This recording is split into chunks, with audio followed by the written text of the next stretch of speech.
Bueno, habría que distinguir lo cotidiano de lo normal, no es lo mismo. Lo normal sería, por ejemplo, que los trenes llegasen a su hora y que uno despertara con la certidumbre, si no la certeza, de que el tren en el que sube le va a conducir a su puesto de trabajo en un tiempo prudencial, en el tiempo que esperaba. Esa normalidad ha quedado suspendida en Cataluña y, lo que es peor, ha quedado suspendida sine die. Lo cotidiano es este caos de cortes, incidencias, transporte alternativo en la mayoría de las líneas. Es cotidiano desde hace 12 días. Y esto compromete muy seriamente no ya al ministro de Transportes, sino a Salvador Illa, el presidente de la Generalitat, que prometió que esta semana regresaría a la normalidad el servicio. Y la normalidad no tiene aún una fecha prevista para regresar. Fíjense ustedes en las crónicas y verán cómo ya no aparece mencionado Óscar Puente. Ya hay otro responsable, Salvador Illa. Veremos si esto tiene otras consecuencias políticas. Adif está trabajando en 31 puntos negros que están impidiendo garantizar un servicio normal. Los trabajos de Adif están centrados en tramos, en determinados tramos de las líneas. Les voy a leer todas, es largo. R1, RG1, R3, R4, RL4, R7, R8, R13, R14, R15 y RT1. Así que casi lo mejor que le puede pasar a un usuario por la mañana es que cuando se dirija a coger un cercanías en el collar periférico de Barcelona, por ejemplo, termine metido en un autobús. Eso es casi lo mejor que le puede pasar. Pero esto, como les digo, ya no interpela tanto a Óscar Puente, sino a Salvador Illa. Y de hecho el destino de Puente dependerá del aguante que tenga Illa, al que el sábado le van a sonrojar en la calle con una manifestación de gente harta. Una manifestación para protestar por el deterioro en el servicio de Rodalías y que seguro que es multitudinaria, porque muchos son los afectados por el deterioro de este servicio. En cuanto a las cercanías, en cuanto a Rodalías, es importante, es crucial, ¿eh? Se trata del transporte más popular, aquel que lleva a los trabajadores que viven en la periferia de las grandes urbes, por ejemplo Barcelona, a su centro de trabajo. Piensen que un buen transporte también ayuda a abaratar el precio de la vivienda, porque la gente no tiene menos reparos a vivir lejos del centro. Si no vas a poder llegar a tu lugar de trabajo, evidentemente vas a tener que cogerte un piso más cercano. Bueno, y en cuanto a la alta velocidad, miren, empieza a ser cuestionable que exista la alta velocidad en España, porque los trenes, a partir del accidente de Adamuz, han ido ralentizando su marcha y en algunas líneas tardan hoy el doble, como por ejemplo hay en la línea Madrid-Barcelona. Y hay otra circunstancia, que es que los trenes tardan más, pero además también reducen sus frecuencias. Adif ha pedido a Renfe, a Irio y a Wigo que retiren sus servicios de última hora de la Madrid-Barcelona para dar más tiempo a sus revisiones. Así que van a tener que retirar 3 AVEs ante la necesidad de mayor margen para revisar cada jornada todas las incidencias en la vía que están siendo comunicadas por los maquinistas, lo cual cuestiona otra de las versiones del locuaz Óscar Puente, cuyo mayor mérito es la proeza atlética de comparecer durante horas. Ahora, lo de decir la verdad es otra cuestión. Nos referimos a aquella afirmación que decía que no había nada que reprocharse por el mantenimiento de la infraestructura. Debe de ser que todas las incidencias han ocurrido y se han reportado justo después del accidente de Adamuz, ninguna de ellas antes. Es un escándalo. Pero lo verdaderamente escandaloso llega de Bruselas. Es que hoy hay muchas noticias referidas al tren y merecen nuestra atención.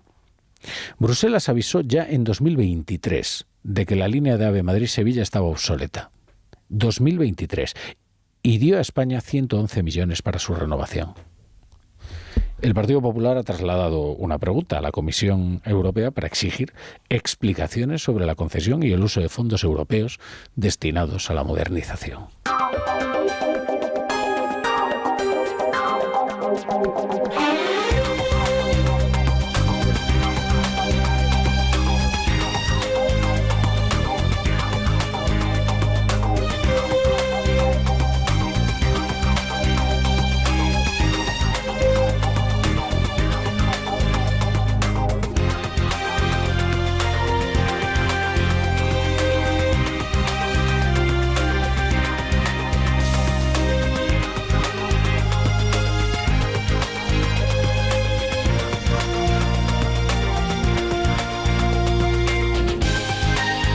cierto, cuando hablamos de que la alta velocidad ya no existe en España, o que es cuestionable que exista en España, los billetes cuestan exactamente lo mismo.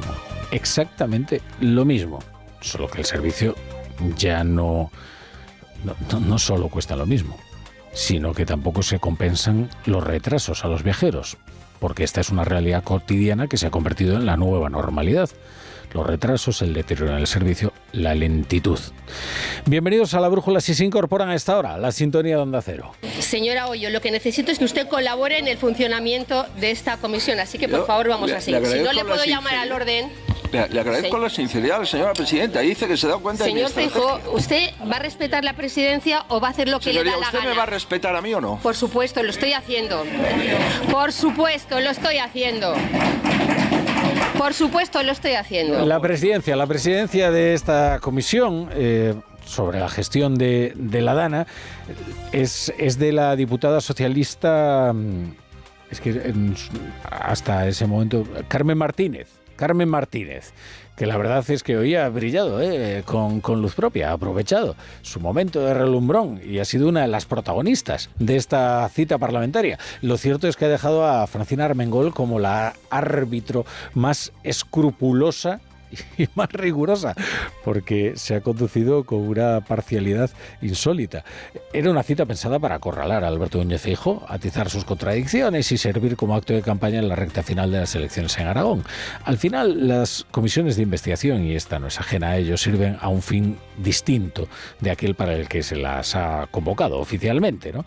Esto lo hemos visto también en la comparecencia de Pedro Sánchez, y cuando acuda Paco Salazar, por ejemplo, a comparecer pues dentro de unos días también en la comisión de investigación, la que fuere, pues también servirá para tratar, de condicionar de alguna manera la campaña electoral que está ahora mismo en su recta final.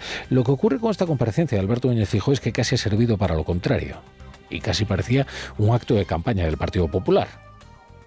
Porque en la comisión parlamentaria ha comparecido un Feijóo al ataque que ha repartido casi para todos los grupos, pero el que se ha llevado lo peor ha sido Gabriel Rufián.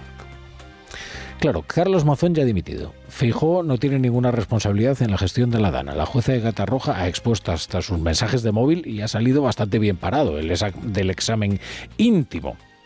En estas circunstancias, pues tenía su defensa fácil, mientras que sus interrogadores exhibían algunos flancos muy, muy descubiertos. Mire, se lo digo con todo el... Siguiente pregunta. Se lo digo con todo el respeto. Mire, ¿usted aquí a qué viene? ¿A defender al gobierno o a defender la verdad? Siguiente pregunta. Usted ha dicho que haría lo mismo. ¿Lo que hice aquella noche? Que haría lo mismo. Sí. Hice bastante más que usted, que no hizo nada. Por ejemplo, este Rufián, que se ha mostrado muy servil con el gobierno tras la tragedia de Adamuz, que sí parecía parte del gabinete de Óscar Puente, y que sin embargo utiliza muy a la ligera palabras como homicida o psicópata para retratar a Carlos Mazón. Con sus palmeras que pasado mañana van a dar aplausos y golpes a otro o a otra, sobre todo a otra. ¿Se entera? Mire, si yo tuviese responsabilidades de gobierno, usted ya me habría llamado asesino y hubiese traído un trozo de carril y lo hubiese puesto en su escaño. Bueno, es que basta recordar, ¿no? Cómo se comportó Gabriel Rufián con Carlos Mazón, ¿no? Cómo fue a la comisión de investigación. Es verdad que suele disfrutar bastante de estas citas parlamentarias, Gabriel Rufián. Creo que en esta ocasión no ha sido el caso. Feijóo decía que este era como un ensayo de su primera sesión de control como presidente del gobierno. Desde luego ha empleado un registro bastante poco frecuente. No sé si es más ignorante o arrogante. Más arrogante que usted, sí. Porque usted está siendo bastante arrogante. Usted ha empezado sus intervenciones llamándome mentiroso y no se lo acepto. Vamos, es que no es opinable. No se lo acepto. Y la sigue reiterando. Ojalá, y no tengo el amparo de la presidencia. No se lo acepto. Mazón ha dado... Pero usted es muy cobarde, ¿no? Con los responsables del gobierno central. No le he visto yo críticas, al contrario, ¿no? Usted se rasgó las vestiduras por una víctima en Barcelona, yo también, pero usted dijo que lo de Andalucía, esas 45 de Andalucía, hombre.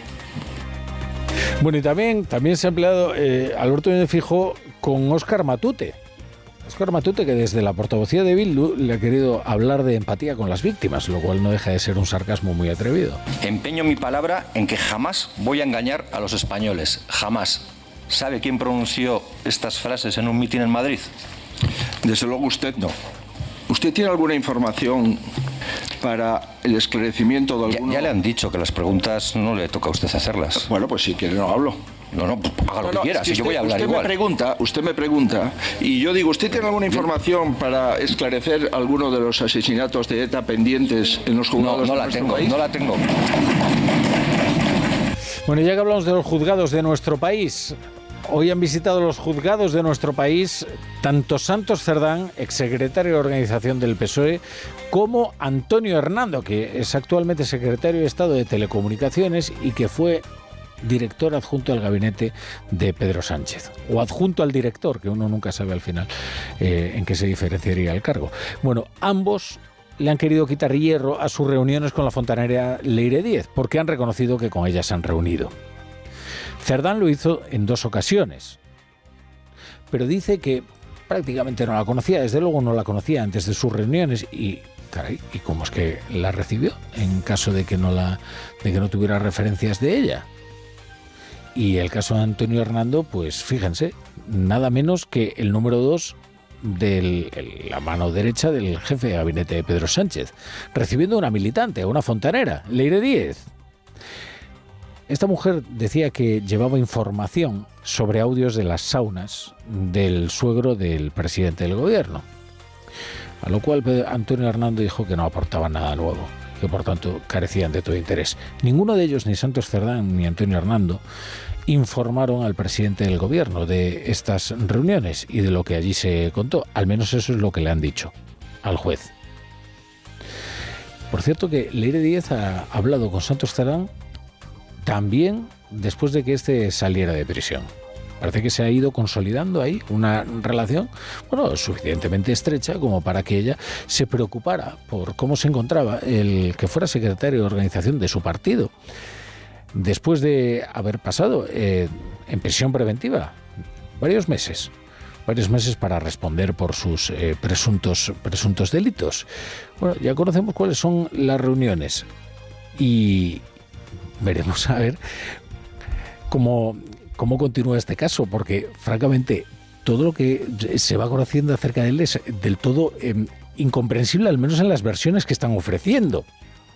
No diremos inverosímil, sí, absolutamente. O sea, cómo esta mujer que se conducía por su propia voluntad, según están diciendo los cargos socialistas, era capaz de llegar a lugares tan sensibles de la administración y del Partido Socialista para ofrecer informaciones que se referían a asuntos del pasado o asuntos genealógicos del presidente del gobierno. Y que esta mujer que ha llegado a lugares tan sensibles de la administración no hubiera sido puesta en conocimiento su existencia del presidente del gobierno de Pedro Sánchez. Y además, en el caso de Antonio Hernando, opera otro agravante, que es que esto se producía durante los 5 días de reflexión en los que Pedro Sánchez se puso en stand-by para decirle a su partido que estaba pensándose dimitir por eso de que habían imputado a su mujer. Fíjense el momento tan delicado, ¿no?, en el que se produce esta reunión y las personas de tan alto nivel que acuden a ellas. Pero ya les digo que esto es un asunto bastante preliminar, porque ambos, tanto Santos Cerdán como Antonio Hernando, acudían a testificar como testigos, acudían a declarar como testigos. Así que continuaremos pendientes. En Onda Cero, La Brújula, Rafa La Torre.